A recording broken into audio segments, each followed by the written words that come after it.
Já estamos em direto. Boa tarde, Pedro. Boa tarde a todos. Já estamos aqui em direto. Boa tarde, Vasco. Obrigado pelo convite. Pedro, vamos dar aqui uns segundos para algumas pessoas se irem juntando aqui a nós. Vamos a isso. Esta live, só dar aqui mais um segundo, pedir às pessoas que se vão juntando a nós, que vão comentando, ponham aí de onde é que nos estão a ouvir e obviamente deixem as vossas questões para o Pedro. Portanto, esta live, Pedro, chama-se Análises que nos ajudam a crescer. E a ideia é trazer temas que as pessoas tenham perguntado várias vezes, que me tenham abordado. E uma das coisas que me tem acontecido ultimamente é receber aqui alguns telefonemas de pessoas que estão a ficar em situação difícil, não é? Percebem que provavelmente vão ser despedidas, se é que algumas já não foram, e como é que elas agora se tornam atrativas para o mercado. E isto vai ser o desafio do próximo tempo para muita gente e uma preocupação muito grande. E então, lembrei-me de falar contigo, porque tens-te vindo a assumir cada vez mais como um tipo capaz de guiar as pessoas por este processo de se saberem mostrar. Temos aqui já a Rosa Cardoso connosco. Olá, Rosa, ouvimos aqui de Aveiro. Peço às outras pessoas que se vão identificando, onde é que vêm. E depois, além de ver o teu percurso espetacular, tu fizeste uma coisa outro dia que me conquistou, aquelas coisas que criam uma empatia espetacular. A gente até já se cruzou num DDC, mas o que é que quando tu fizeste outro dia? Tu chamaste para uma live um fulano chamado Gerd Leonard. E estavas a falar com ele e a páginas tantas contaste na live algo deste género. Bem, nós não somos assim muito amigos, eu estive uma vez consigo, mas lembrei-me de o convidar, e por que não? E eu acho que esta é muita atitude por trás de nós mostrarmos aquilo que valemos. O não é garantido. E por que não? E por que não? E tento muitas vezes ter essa atitude, e acho que essa atitude nesta situação de crise vai ser o segredo máximo. Espera aí, eu não tenho nada a perder, e por que não? Vamos tentar e as coisas acontecem. A BR2P nasceu muito deste tipo de atitude. Pedro, é verdade. Já estou aqui a avançar no tema da conversa, estamos aqui enquanto as pessoas entravam. Gostavas de te apresentar? Olha, posso-me apresentar. O meu nome é Pedro Rebelo, eu tenho 46 anos, sou casado, tenho 3 filhos. Atualmente sou gestor de carreiras e agente profissionais. A minha paixão foi sempre a gestão de pessoas, foi sempre o fator determinante em qualquer escolha profissional ao longo da minha vida. E se o projeto era desafiante ou não.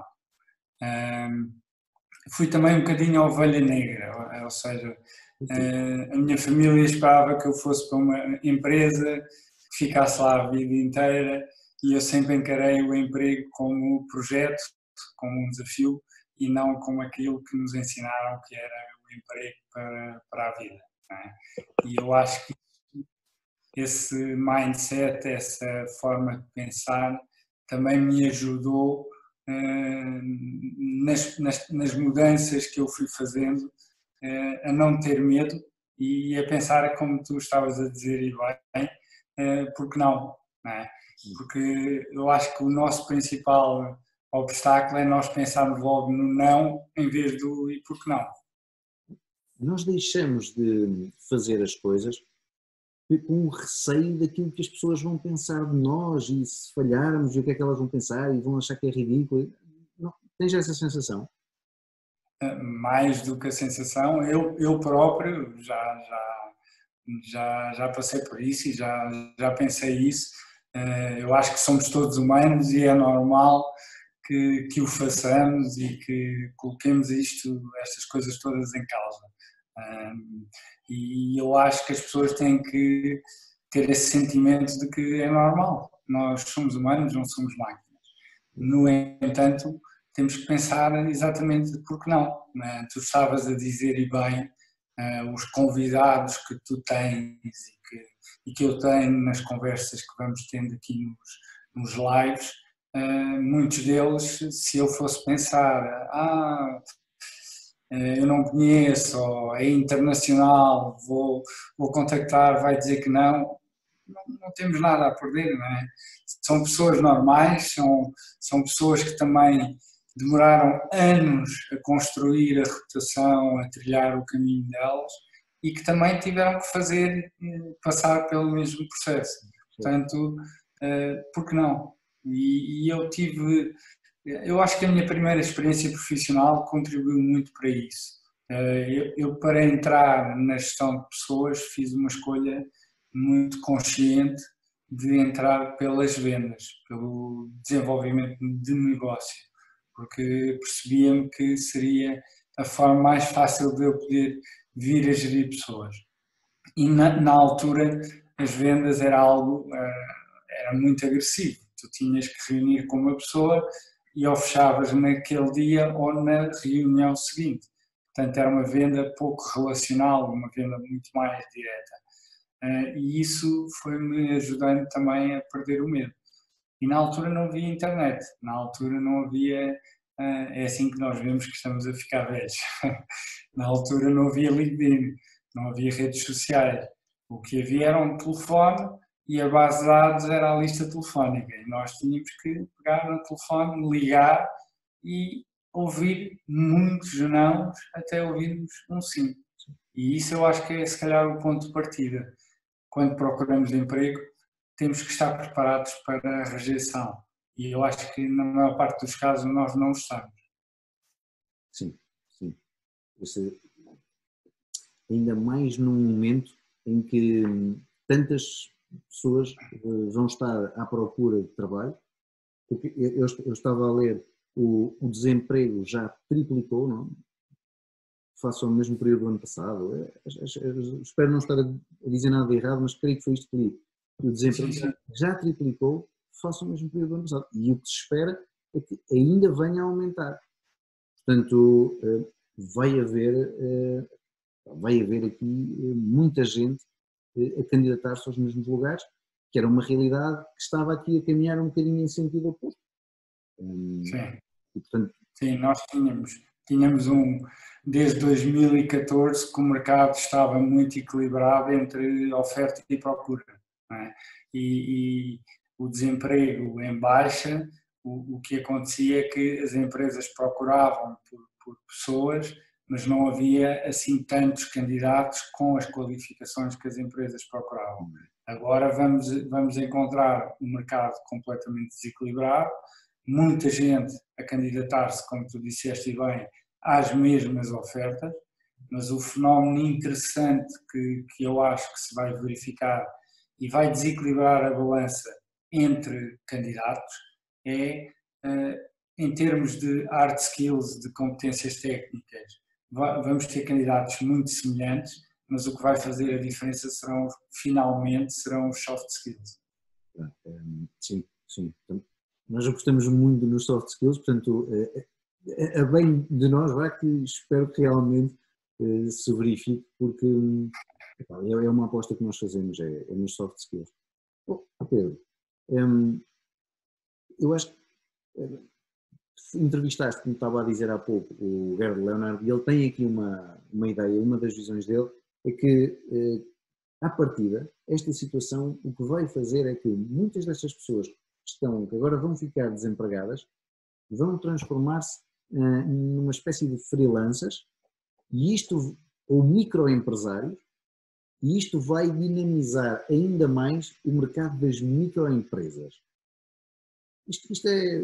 Como é que tu vês esta situação a acontecer? Achas que isto é possível? Achas um bocadinho, se calhar, quase como nós, aconteceu-nos a nós, não talvez por necessidade, mas por acreditarmos que era o passo certo a dar, tu achas que muitas das pessoas que estavam empregadas e agora se veem numa situação de desemprego, pode ser o gatilho que elas precisam para, vou arriscar.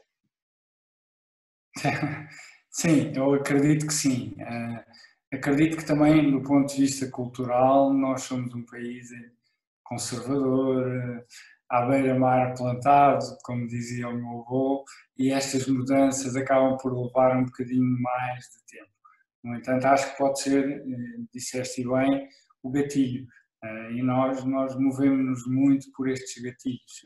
E as grandes transformações, curiosamente, dão-se com gatilhos negativos, não é? Com estas coisas negativas que nos acontecem.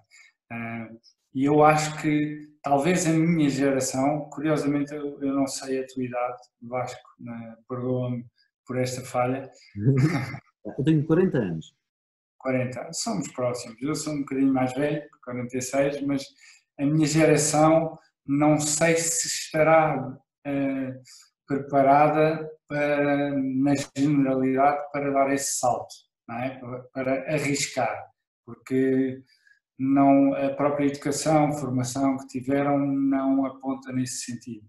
No entanto, eu acho que as gerações que vêm atrás, cada vez mais, o freelancer, o trabalho remoto, o trabalhar sozinho, isso não assusta ninguém, até porque o mundo hoje já não é Portugal, não é? O mundo, nós estamos a falar para o mundo, nós estamos a comunicar globalmente, mesmo estando aqui num país tão pequenino. O meu pai chama muito o mundinho. O nosso mundinho cresceu. E de que maneira? Eu recordo-me do meu pai, quando foi para fora ele contar aventuras, tinha que ficar numa fila para ir à cabine telefónica para poder ligar para Portugal, porque os telefones não faziam chamadas internacionais. Nós hoje comunicamos com qualquer país, não é, com muita facilidade. Foi uma evolução, comunicamos com imagem, foi uma evolução mesmo muito grande. Pedro, e dicas, antes das dicas, eu quero ir às dicas, como é que quem vai ficar nessa situação se pode mostrar, mas antes disso, falaste aí da transformação, dos momentos difíceis que às vezes nos fazem transformar. Outro dia estavas a comentar comigo que passaste aí por um processo de transformação. Não queres partilhar connosco esse processo, esse clique? Sim, olha, posso. Eu sempre fui uma pessoa motivada, como te disse, pelo desafio e pela gestão de pessoas. Mas cheguei a um ponto há uns anos atrás em que me lancei por conta própria, com uma equipa, um pouco, de alguma forma, ingenuamente, com uma missão de mudar o recrutamento em Portugal. Estava muito focado com aquilo que se diz visão de túnel, não é? Estava a ver o objetivo final, mas não estava a ver o processo por trás, todas as implicações, e deixei-me levar um bocadinho pela ingenuidade e pelo otimismo, o que acabou por colocar um peso enorme nos ombros e refletir-se até do ponto de vista de saúde mais recentemente durante o ano passado.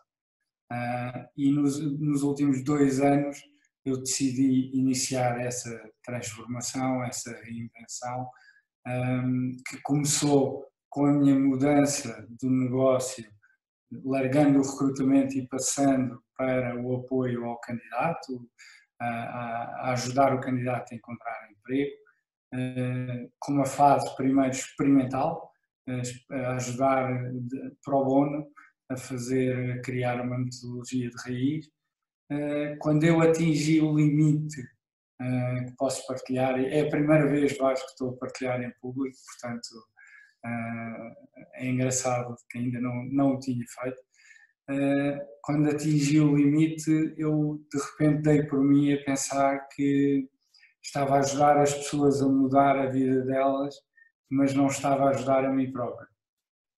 E isso foi o meu clique. E aí eu tive que parar, fui forçado a parar, fui forçado a repensar uma série de questões e tive que me reinventar, do ponto de vista físico, nutrição, alimentação, tudo o que envolve basicamente o ser humano, eu tive que trabalhar para poder estar na plenitude e poder voltar em força e ajudar as pessoas com quem trabalho. E hoje sinto-me 10 anos mais novo, a fazer aquilo que eu mais gosto, e em comparação há 2 anos, por exemplo, eu estou com menos quase 19 quilos. É um bocado, é significativo. O processo do alto desempenho e da procura do alto desempenho mostra-nos muito isso. Não é possível dissociar o nosso lado pessoal do lado profissional. Nós, para produzirmos em condições, temos que estar bem dispostos, descansados, em boa forma física. Pá, não tem a ver com mais nada, tem a ver com, de outra maneira, nós não somos confiantes o suficiente para tirar total partido do nosso potencial. Verdade. Mas repara que é a primeira coisa que nós fazemos, porque nós começamos logo a dizer, não, há o Pedro pessoa e o Pedro profissional. Eu no trabalho sou uma coisa, na vida familiar sou outra. Como se existissem 2 Pedros ou 2 Vascos, não é? E na verdade não é assim. Não é possível. Também acho que não é possível. E, bem, obrigado por partilhares este insight connosco, que eu acho que é um insight que é mais comum do que o que se possa pensar. Eu conheço uma série de pessoas que hoje têm imenso sucesso e que me partilham comigo, e eu próprio, eu acho que também ainda vou tendo esses momentos de, pá, espera lá, é esta a atitude certa, isto está tudo muito complicado, porque é preciso dar a volta, eu consigo ajudar os outros, não consigo ajudar a mim. Eu acho que este sentimento é relativamente normal, eu acho que é o clique que depois nos faz dar a volta. O que há hoje aí de pessoas fantásticas a trazerem valor ao mercado, que também partilham momentos difíceis que tiveram. Eu acho que estes momentos difíceis marcam-nos muito, não são nada que a gente queira desprezar, pelo contrário, acho que devemos agarrar-nos a eles, isso fazem parte para ter cada vez mais força. Olha, sim, em termos de dicas para as pessoas que estão agora, que se vão ver numa situação difícil, precisam de se mostrar, que dicas é que tu gostavas de deixar? Olha, em primeiro lugar, eu acho que ninguém se consegue mostrar se não souber realmente qual é o seu valor.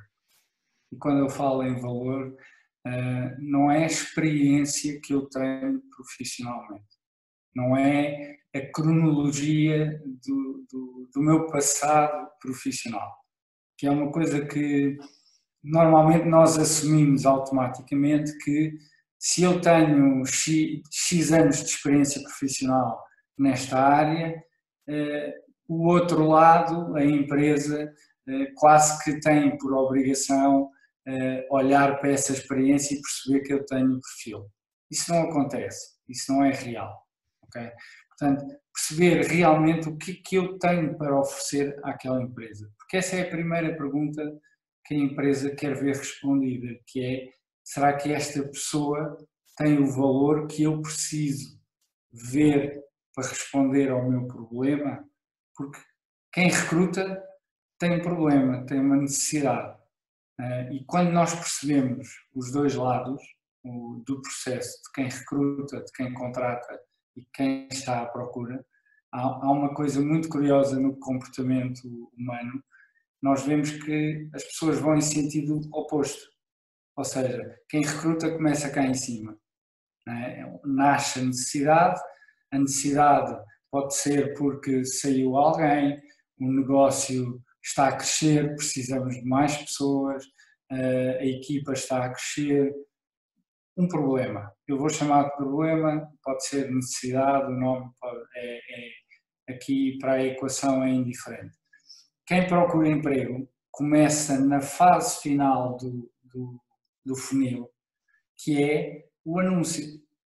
O anúncio é a quinta fase de quem recruta. Então nós vamos em sentido oposto. E como vamos em sentido oposto, as expectativas também são opostas. E por isso é que há tanto ruído e nós sentimos o mercado, sentimos frustrados, porque eu candidato-me aos anúncios, envio o meu CV, que foi a primeira coisa que eu decidi reformular, a tornar bonito, ou o meu perfil de LinkedIn que eu fui trabalhar, respondo a um anúncio, fico sentado em casa, o meu cérebro diz-me trabalho cumprido, não é?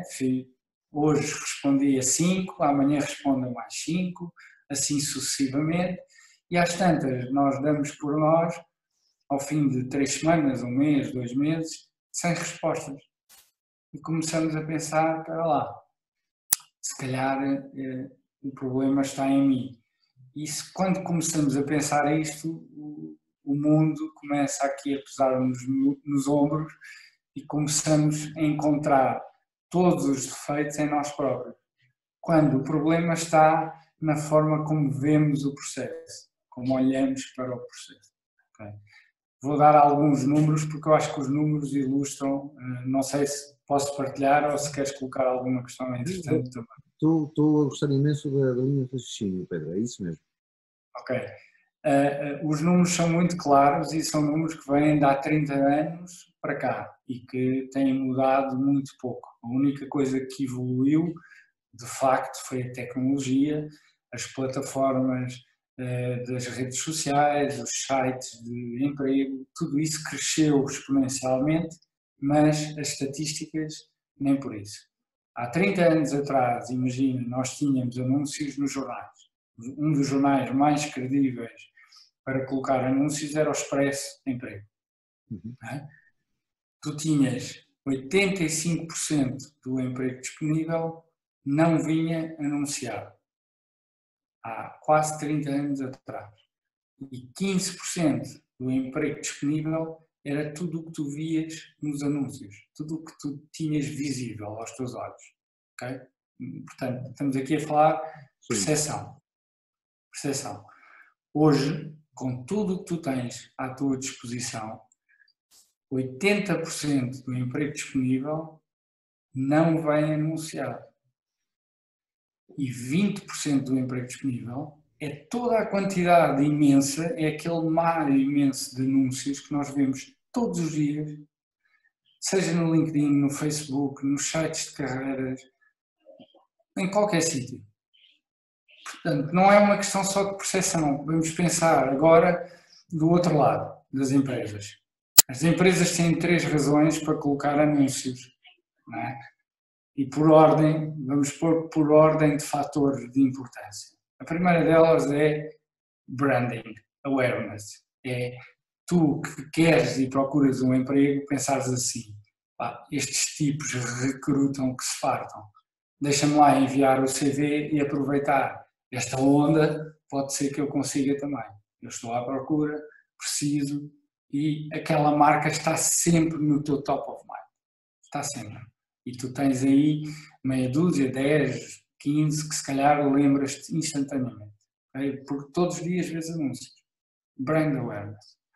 Isto eu aprendi em 2007, curiosamente, numa empresa em que o que me diziam era nós entrevistamos pessoas para tirar informação do mercado, portanto eles chamavam Infocom, informação comercial. Imagina, eu chamo alguém que trabalha numa empresa concorrente, entrevisto e fica a saber coisas sobre projetos que fazem, as competências da pessoa, a estrutura da organização, quem responde a quem. Portanto, nós temos que pensar, fazer um bocadinho de reengenharia.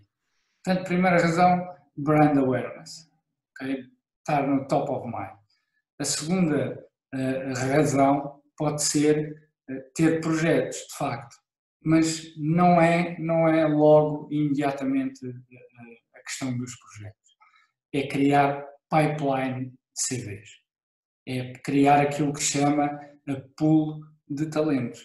Porque se eu precisar, contratar determinadas posições com uma especificidade muito concreta daqui a 3, 4 meses, eu não posso pensar só quando chegar à altura. Tenho que pensar agora. Então eu coloco o anúncio, recebo centenas de CVs e começo a colocar na minha pool. Ou, no caso das empresas de recrutamento, começo a colocar nas bases de dados e fica, está lá. Portanto, primeiras duas, não há oportunidade, não existe. Okay? A terceira, existe uma oportunidade.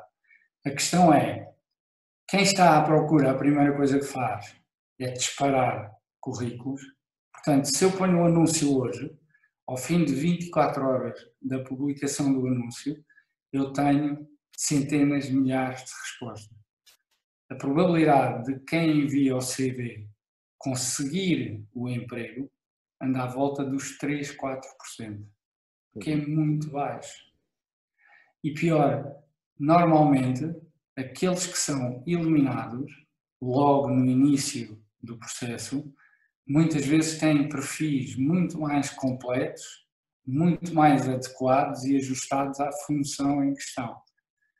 O problema é, esta fase inicial do processo é uma fase de eliminação, não é uma fase de seleção como o candidato espera que seja. Eu envio o meu CV porque acho que tenho perfil, mas do outro lado eu recebo 1000, eu não estou a selecionar, eu estou a eliminar. Portanto, estás a ver o desencontro de expectativas. Não sei se faz sentido. Estar nesse patamar em que tu dizes bem, em que as pessoas estão, e nós acho que já todos passámos um bocadinho por essa fase de ter que eliminar, no meio de tantos CVs, eliminar alguns, às vezes com critérios bastante dúbios, porque na verdade é à sorte quase, não é? Subjetivos, não é? Sim, aliás, coisa. Diz. Não, a gente define meia dúzia de critérios e depois vai tentando perceber quais é que se enquadram. Podem. Sim, mas como é que se analisam 1000 CVs? Não se analisam. Ponto. Ninguém, no seu perfeito juízo, consegue analisar 1000 CVs. Não é? Imagina, estás numa grande empresa que está a recrutar 30 funções naquele momento, né, naquela semana, e recebe 500 CVs em média para cada função. A primeira eliminação é feita por um software, por um sistema, portanto, não é feito por uma pessoa. Seria impossível, desumano até, colocar alguém a eliminar CVs. Muitas vezes, quando se coloca em estruturas mais pequenas, o próprio CV, a leitura é feita muito rápida. Não me agrada. Sim, e é muito subjetivo, como tu próprio dizias. Portanto, agora repara, o foco que o candidato coloca no CV é tão grande que esquece que do outro lado o CV não garante a contratação. O CV pode, na melhor das hipóteses, abrir a porta para uma entrevista. A entrevista e a pessoa é que poderão garantir a contratação, não o CV. O primeiro passo é nós conseguirmos enviar o CV para hipóteses que realmente são hipóteses. Portanto, identificar que hipóteses é que realmente são hipóteses. Não é enviar por enviar, é analisar o que está a ser pedido. E depois ter o cuidado que o nosso CV seja visível e não fique iluminado. Como é que se torna o CV visível? Por que é que ele não é iluminado? Que dicas é que... Olha, eu até vou-te acrescentar um ponto aí. Nunca enviar o CV sem o CV ser pedido. Porque aqui funciona uma regra uma aplicação da microeconomia e da lei da oferta e da procura. Okay? Imagina que tu, Vasco, tinhas uma necessidade hoje e colocavas um anúncio. já tinhas passado aquele processo de perguntar a amigos e conhecidos próximos se conheciam alguém com perfil, ao teu círculo, à tua equipe interna, olha, precisamos de alguém, que conhecem alguém, que recomendam. Portanto, já tínhamos descido 2, 3 fases do funil, não tens recursos humanos, passavas e não querias contratar uma empresa externa, portanto, saltavas mais 2 passos, colocavas um anúncio com a descrição do perfil e começavas a receber candidaturas. Okay? Uma data de CVs. Chegavas ao final do dia, olhavas para a caixa do e-mail e tinhas 300 e-mails com 300 candidaturas e 300 CVs. Ok? Mas há um que te liga e diz assim: Vasco, eu vi o seu anúncio hoje e tinha aqui algumas questões que lhe gostava de perguntar antes de enviar o CV, porque não quero estar a enviar sem perceber se de facto faz sentido ou não. Claro. Quem é que te chamava mais a atenção? Esse eu vou vê-lo de certeza, não é? Esse eu vou vê-lo de certeza. Não é? Foi o único que não se precipitou logo, entendes? E preocupou-se em entrar em contacto contigo, que nós hoje não perdemos tempo nisso, repara. Nós hoje é o clique, é o mindset do clique, é e-mail, aquele e-mail copy-paste de uma página que ninguém lê, a vender-nos de há 15 anos atrás até hoje, sem aquilo que eu acho que é importante, que é um call to action. Eu não posso mandar a minha história toda e esperar que o Vasco me ligue porque leu um e-mail de uma página, não é? Tem que ser eu a tomar a ação, tem que ser eu a pegar nas rédeas e dizer assim: Vasco, olha, eu vi esta oportunidade, gostava de falar consigo, não lhe quero enviar o meu CV já porque queria perceber se faz sentido ou não, se serei ou não fit e também se vocês serão ou não fit com aquilo que eu estou à procura. Posso-lhe ligar amanhã entre a 1 e as 2 para falarmos 10 minutos? Percebes a diferença? Percebo. E enquadra-se muito naquilo que falávamos há pouco, é tomar a iniciativa, e por que não, ligar, vai destacar-me completamente da grande... Completamente. Muda, até porque no máximo 2% faz isto. Antigamente nós pegávamos, as pessoas acham que isto não resulta nos dias de hoje, mas eu vou-vos dizer, e quem estiver a acompanhar, em micro, pequenas e médias empresas ainda resulta tirar o tempo, deslocar a empresa e tentar falar com alguém lá. O problema é que começas logo a pensar: vou lá e se não estiver lá ninguém? E se eu tiver que esperar 2 horas? E depois vou apanhar trânsito e lugar para estacionar. E não me conhecem de lado nenhum. Começamos logo a pôr obstáculo. Mas bolas, quem é que quer um emprego? Não é? Se sou eu que quero, eu tenho que ir atrás, tenho que tomar a ação. E estas pequenas diferenças é que nos fazem destacar e chegar lá mais facilmente do que tudo aquilo e todas as pessoas que estão a contribuir para o ruído, para o barulho. É uma análise espetacular, é muito isso. E não, a gente às vezes nem pensa muito nisso, mas é verdade que são esses fatores que depois nos colocam, fazem com que reparem em nós, é que é mesmo isso. Olha, e é só aqui fazer uma pequena interrupção para as pessoas que nos estão a seguir. O André Faria está-nos aqui a mandar um abraço aos dois, diz que já nos ouviu aos dois. O André esteve aqui também nesta live a falar de alto desempenho e o André disse que ouviu-te num PM for All. Olá André, viva, tudo bem? Imenso. O André hoje está a trabalhar na Decathlon, em Lille, responsável de produto na área das bicicletas. Ele assistiu também aqui a umas formações, trabalhámos muito a parte do alto desempenho e hoje o André é também um amigo com quem troca imensas ideias. Temos a Patrícia Herculano, olá Patrícia, também aqui a falarmos, a dizer que concorda contigo nesta questão da atitude, da ação na procura do emprego. Eu também, acho que estás certíssimo nesse. Como é que eu destaco o meu currículo? Não é embelezá-lo, também é, obviamente, que ele depois vai ser analisado. Mas Claro. antes de ele ser analisado, eu tenho que passar para cima do monte. E passar para cima do monte é utilizar uma estratégia criativa de arriscar e, por que não, ligar ou ir à empresa ou ter uma atitude diferente. Então, e depois, eu tive a atitude diferente, consegui que o meu currículo fosse avaliado.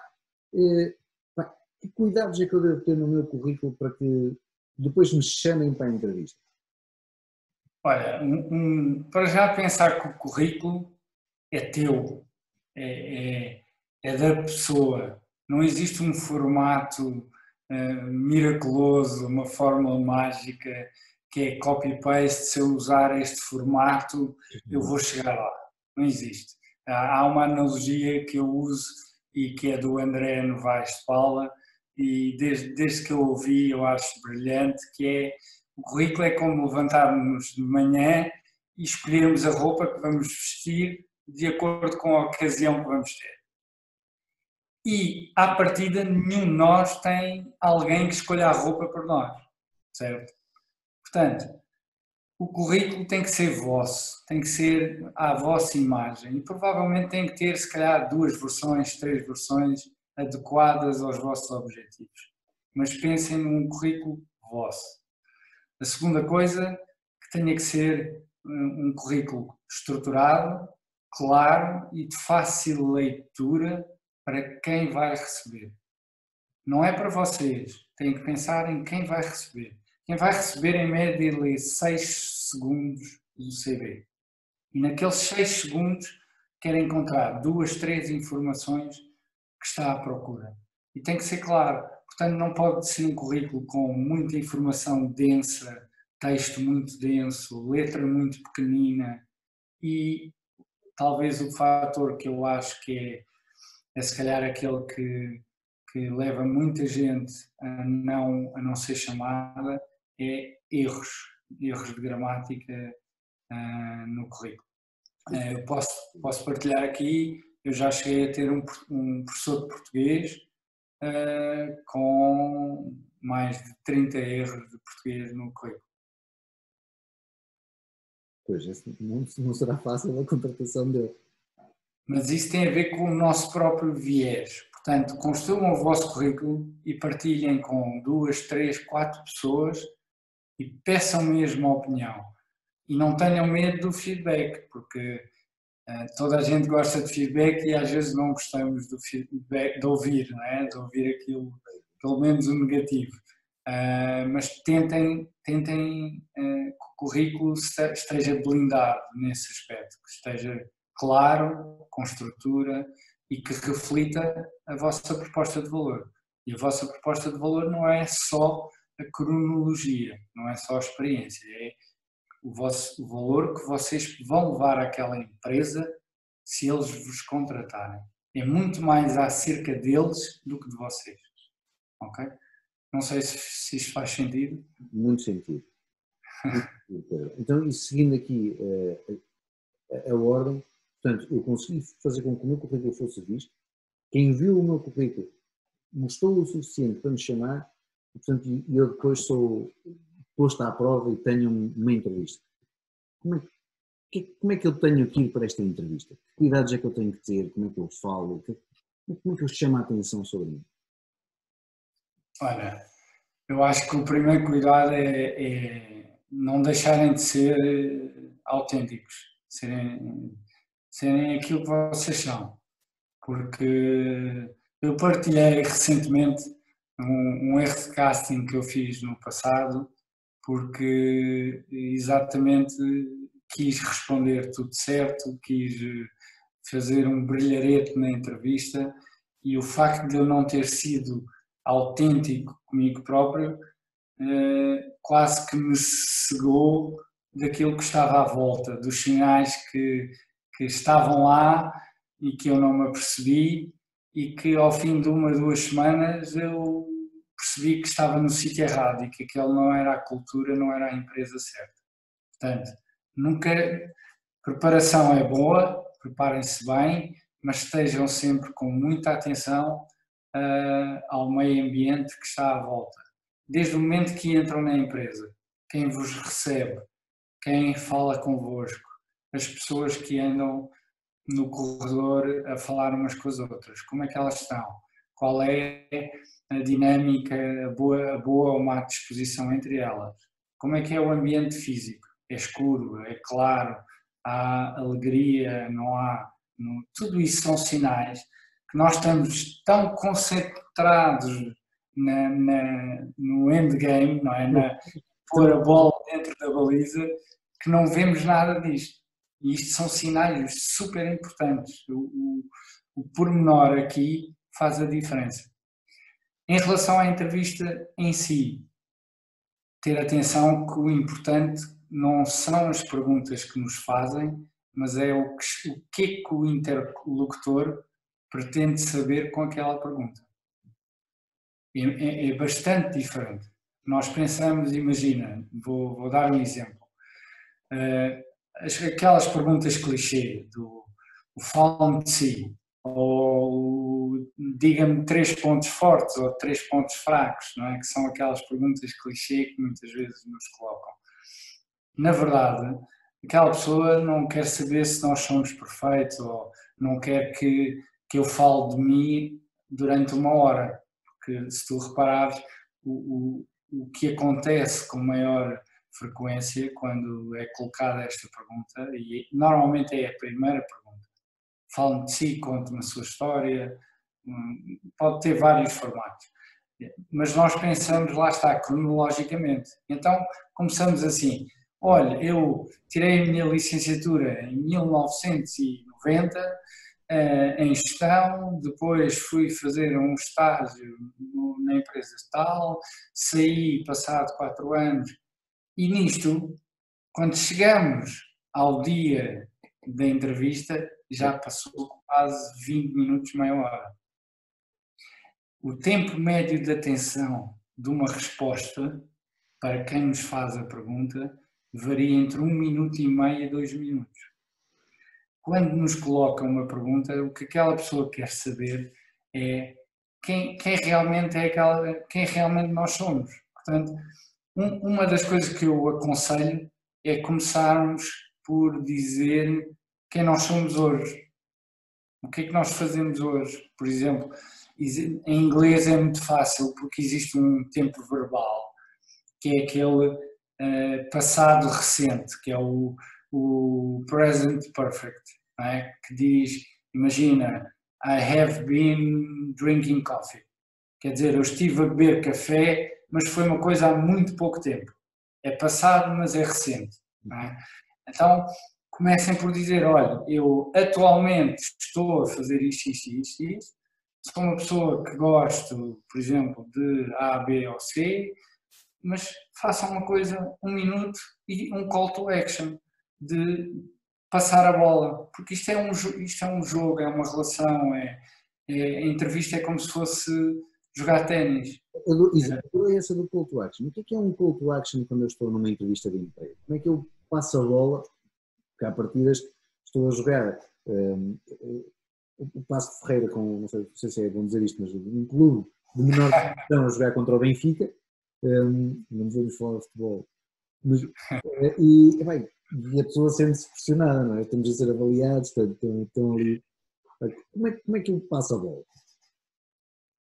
Olha, por exemplo, tu poderias dizer este estilo de resposta como eu estava a dizer e depois perguntar, olha, mas o Vasco gostaria de saber alguma coisa mais em concreto, mais para trás, e tu começas a transformar a entrevista numa conversa, num diálogo. Porque o nosso foco em querer o emprego é tão grande que nós partimos do princípio que isto é um monólogo. A pessoa de lá faz-nos uma pergunta e nós respondemos. Esperamos que ela faça a segunda para nós respondermos. E depois chegamos ao fim e vem aquela pergunta de então, tem alguma questão para colocar? Não, ficou tudo esclarecido. como é que é possível? Se eu não fiz nenhuma pergunta, como é que eu fiquei esclarecido? Não é? E depois, até se calhar, ficamos com o emprego, mas depois, quando entramos, ficamos a conhecer por dentro a empresa, as pessoas, e se calhar percebemos que tomámos uma decisão errada. Pois, nós não pesquisamos, se não tomarmos errada foi por mero acaso, foi por sorte. Eu ouço muito uma expressão que é venderam-me o sonho. Mas na verdade, se alguém te vende o sonho, também há alguém que compra, não é? Este processo de recrutamento é muito parecido com o processo de vendas. Eu trabalho muito vendas, não trabalho recrutamento, mas trabalho muito vendas. E o recrutamento, e tudo o que tu estás a dizer, parece que estou a rever aquilo que trabalho com os comerciais no processo de venda. E perceber o que é que interessa a quem eu estou a vender. O importante é eu mostrar aquilo que interessa a ele. E depois conseguir destacar-me para ser ouvido e mostrar através da minha identidade, não perdendo a minha identidade, que aquilo que eu tenho para oferecer realmente interessa. Ou seja, nós estamos a seguir os passinhos todos. Ou seja, eu estou num processo de recrutamento, estou-me a vender a mim. Exatamente. A diferença é, nós estamos constantemente a pensar eu.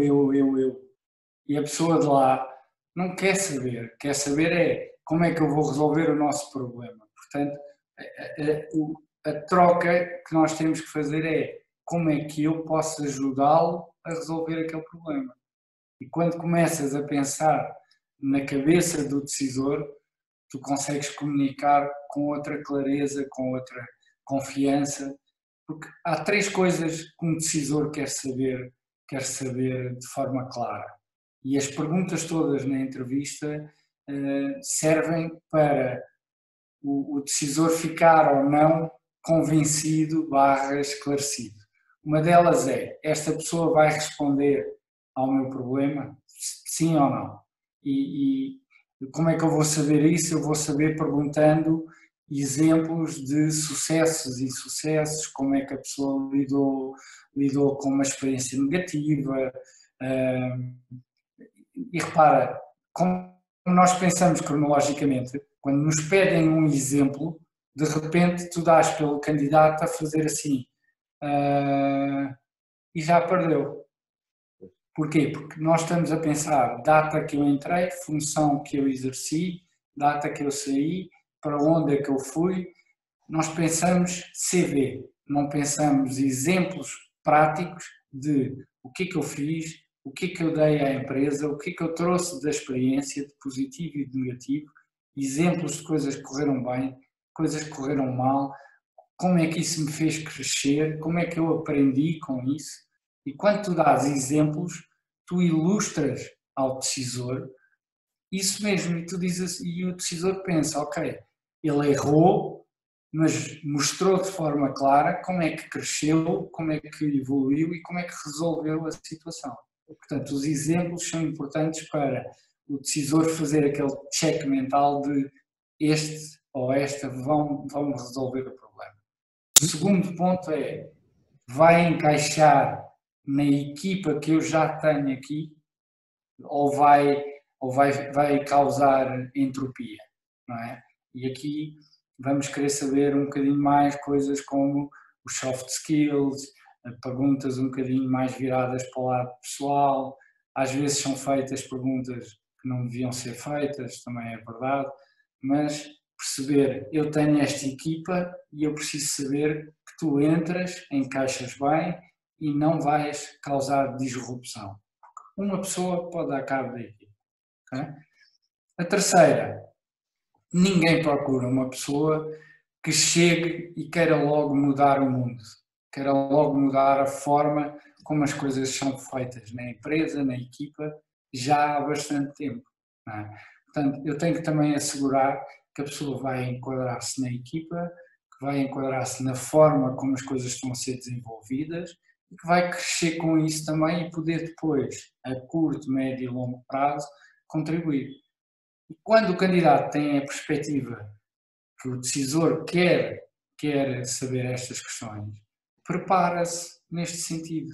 E então sabe, de forma clara, dizer, ok, eu tenho esta proposta de valor e eu claramente posso acrescentar valor desta forma, desta forma ou desta forma.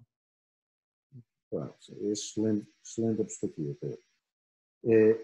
Eu quero fazer aqui uma questão sobre, até porque acho que esta questão tem alguma piada, sobre a primeira coisa, o primeiro aspecto que tu puseste, de a pessoa pode resolver o problema, devemos dar exemplos de aprendizagens que nós tivemos. E a maior parte das pessoas só pensa nos exemplos positivos e acham até um erro darmos exemplos negativos. O darmos exemplos negativos, na tua opinião, é bom ou é mau? Olha, eu acho que devem-se dar exemplos negativos também, sustentados e com o exemplo de como isso nos ajudou a crescer e como é que crescemos, como é que aprendemos. Se por negativos entendes falar mal de chefias, de colaboradores, de colegas, isso não. Quando eu falo em exemplos, Normalmente, falar mal de colegas ou chefias, normalmente dás, olha, este tipo está fora da... Pelo menos quando é comigo, é logo um candidato que venha à entrevista e me fala mal dos colegas, das chefias, eu só não fiz porque não sei... Ok, muito obrigado, estou esclarecido. Costuma ser a regra. Não, e repara, um exemplo concreto, por exemplo, quando eu pergunto a alguém qual foi, o que é que poderia ter acontecido diferente nesta tua experiência há 5 anos? A primeira coisa que me dizem, se a chefia fosse assim, ou se o orçamento fosse outro. Não, os exemplos têm que ser centrados em vocês, na vossa pessoa, na vossa experiência. Porque isso mostra também segurança, mostra confiança e mostra um aspecto que eu acho que hoje é importante, que é humildade. Humildade para assumir. Eu errei, eu podia ter feito melhor, mas eu aprendi e aprendi desta forma e cresci desta forma. Muitas vezes nós caímos no erro dos exemplos estarem com o locus externo, focado nos outros, não é? E isso significa que não temos uma consciência muito clara de nós próprios. Sim, sem dúvida. E ainda, voltando aqui ao exemplo, estava aqui com esta... não sei se sentes isto, mas, por exemplo, quando...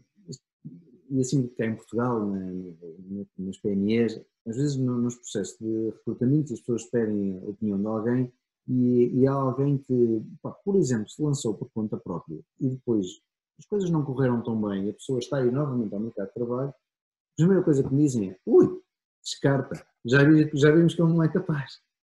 E no Brasil tive uma experiência muito interessante.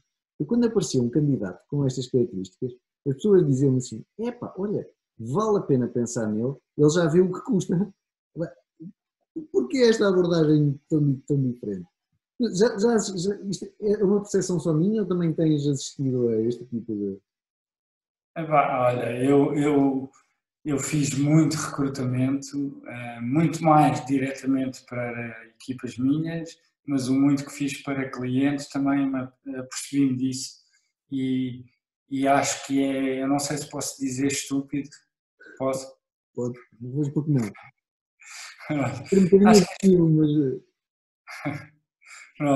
Porque de facto é assim, há alguém que nunca falhou, há alguém que nunca errou, é um bocadinho parvo e cada vez mais nós precisamos de pessoas que falhem e que aprendam com os seus falhanços, porque é nos falhanços é que nós aprendemos. Eu falhei imenso e posso-te dizer, aquilo que eu faço hoje, eu fui a primeira cobaia do que eu faço hoje. Das más escolhas, dos processos onde eu estive, das chefias que eu tive, de tudo o que eu fiz de errado, de enviar currículos para todo lado, todos os erros que eu hoje tento ajudar as pessoas a não fazer, eu já os fiz, já os cometi, já espetei-me ao comprido, portanto não vejo qualquer erro, até dou valor a pessoas que falham e assumem. E eu acho que continuamos a cometer erros sempre. Eu costumo dizer às pessoas que, quando estamos a falar de alto desempenho, se vocês estiverem a fazer, à procura do alto desempenho, a fazer coisas novas que vocês nunca fizeram, se nunca fizeram, a probabilidade de errarem é grande, não é? Quer dizer, se eu nunca fiz, se eu nunca andei de bicicleta, eu vou experimentar andar de bicicleta, provavelmente vou cair algumas vezes. Pronto, posso cair um bocadinho menos ou um bocadinho mais, mas é normal que isso aconteça. Eu nestes casos, aquilo que normalmente me foca está lá. Esta pessoa falhou e como é que ela reage a este falhanço? Ela mostra que aprendeu alguma coisa com o falhanço? Ela percebe que aquilo foi importante para o crescimento dela? Como é que ela se põe em relação a isto? Quando a própria pessoa também age com o falhanço, às vezes uma tentativa de esconder, outras vezes, nós também ficamos um bocadinho receosos, porque nós temos esta ideia, mas quando a pessoa encara aquilo como, tenta isto e depois não deu, e se calhar até já tem a perspectiva de voltar a tentar. Depois também choca com quem está à procura de um empregado para a vida toda, que também já não é assim. É óbvio que temos um tempo mínimo, que as pessoas têm um tempo de aprendizagem, mas o que é a perspectiva com as pessoas com quem tu vais tratando? Qual é a perspectiva temporal de um emprego hoje? Olha, eu vou-te dar a minha e vou-te dar a das pessoas com quem eu tenho trabalhado. Eu acho que hoje já nem sequer devíamos pensar, nem do lado de quem recruta, nem do lado do candidato, em recrutar pessoas para a vida, nem candidatar para empregos para a vida ou pensar em tempo. Não é? Eu acho que cada vez mais tem que se pensar, é um projeto. Eu vou entrar numa empresa para uma determinada função, mas tenho que pensar que isto vai ter uma durabilidade, vai ter um tempo, um início, um desafio e há de ter um final. No entanto, ainda há muitas pessoas que me procuram, que procuram projetos. Eu acho que tem a ver com a estabilidade, a questão da estabilidade ainda vem muito ao de cima e por isso ainda existe muito este estigma de procurar um emprego que dure.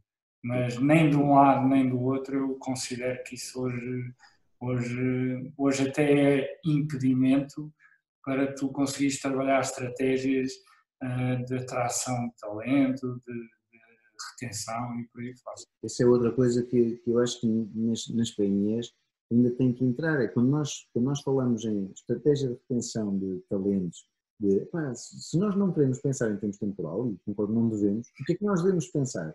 Como é que nós estamos sempre a pôr desafios às pessoas para que dentro da mesma empresa as pessoas tenham sempre projetos novos, portanto parece que são empregos diferentes, têm coisas diferentes para fazer. E você, mas espera aí, mas cabe-me a mim, que sou o patrão, conquistar as pessoas para ficarem aqui. Se não querem ficar, podem ir embora. Claro, claro. E repara, porque é que eu hei de reter as pessoas se elas vão para projetos para crescer, se elas vão de bem com a empresa, não é? Porque eu posso ter, se eu tiver uma cultura boa, positiva, que estimula os meus colaboradores, quem saia bem e não deixa de ser um embaixador da minha empresa. Portanto, eu posso não estar a reter, mas estou a formar embaixadores da minha marca. A retenção só é um problema para quem tem culturas tóxicas. E é isso que estás a falar da retenção, mais uma vez, metes aqui as vendas, se os nossos clientes são os nossos melhores vendedores, os segundos melhores são os nossos colaboradores. Sim. Aliás, eu digo isto há muitos anos, que o melhor recrutador é o nosso colaborador, não é uma pessoa com a função de recrutador. São os nossos colaboradores.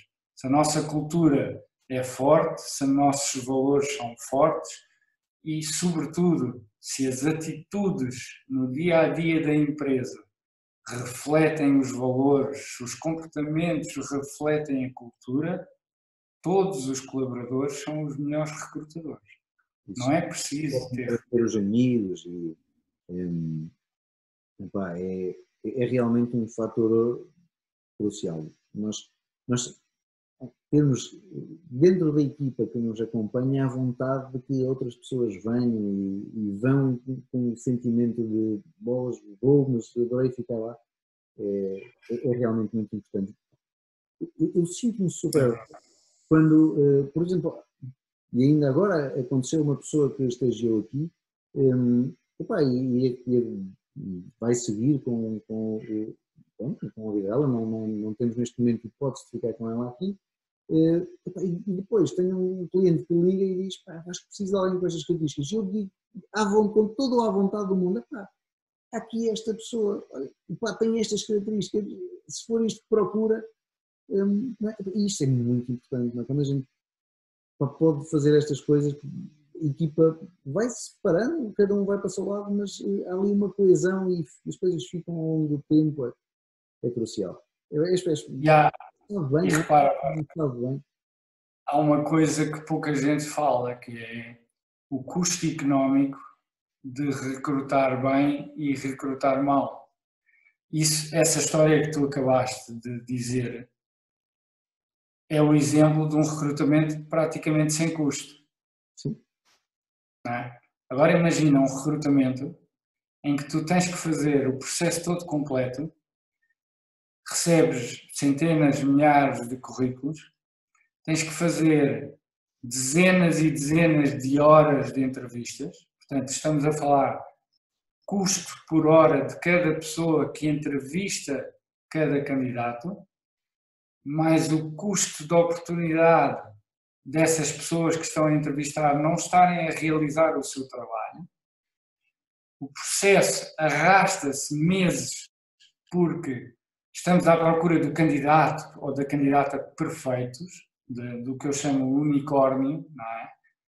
Porque tem que ter aquelas 40 características que nós não precisamos de metade se calhar, em vez de apostar dentro de casa. Dentro de casa está a solução, a cultura, os valores, embeber isso nas nossas pessoas e depois as pessoas fazem isso que tu acabaste de dizer, que é o exemplo de um recrutamento de sucesso e com um baixíssimo custo económico.